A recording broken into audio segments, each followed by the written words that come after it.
Is everyone ready to get to freedom? Yes. Welcome to John Freeman Wall's historic site and underground railroad museum. This historic site was built by the descendants of John and Jane on land purchased from the Refugee Home Society. In fact, this whole area was settled in the 1800s by 72 families, enough to support 3 churches. One of them is the African Methodist Episcopal Church. It was later changed to British Methodist Episcopal Church because the slaves felt safer from their slave catchers with that name.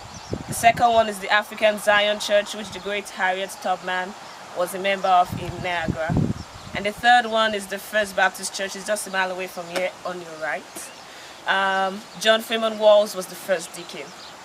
So I'll refer to this plaque over here.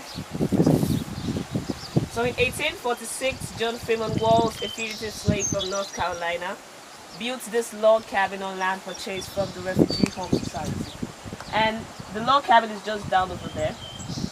You get to go in at the end of it all. This organization was founded by the abolitionist Henry Bibb, publisher of The Voice of the Fugitive and the famous Josiah Henson. The cabin subsequently served as a terminal of the Underground Railroad and the first meeting place of the Pews Baptist Church. Although many former slaves returned to the United States following the American Civil War, Walls and his family chose to remain in Canada. And the story of their struggles forms the basis of the book, The Road That Led to Somewhere by Dr. Brian Walls. Dr. Brian Walls is a dentist by profession, is a writer by choice, and is the founder of this historic site. So we'll begin our journey on this red depot. This red depot actually represents Africa. Now there's a story about a little girl about 7 to 8 years old in Richard Botkin's book on page 57 to be exact. And it states, when Granny Judith was a little girl in West Coast Africa, and I always like to believe Granny Judith was a Nigerian like me because I'm from West Coast Africa too. So strangers came and dropped red flannels similar to this. Being curious, Granny Judith and her playmates followed the red flannel, which led them to a river. On the river, the strangers grabbed Granny Judith and her playmates and put them on a canoe. This canoe took them to a larger ship, and this ship sailed to the New World.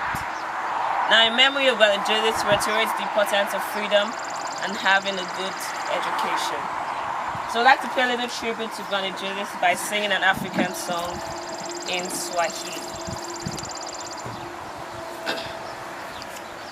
Bana niko kosi wangu, tana niko kosi wangu, ananipenda leo kuliko jana, baraka za kiasi kuishi, si bana ni mala kiasi kuishi, ananipenda leo kuliko jana, kuliko jana.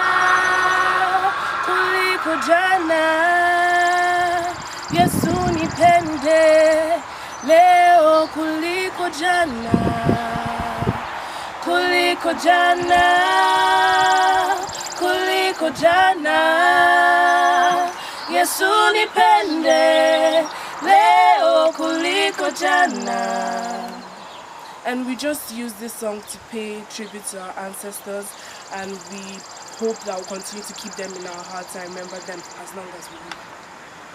So we do a little role play today. I'll be your conductor and you'll be my passengers as we journey back in time from Africa to enslavement and to freedom.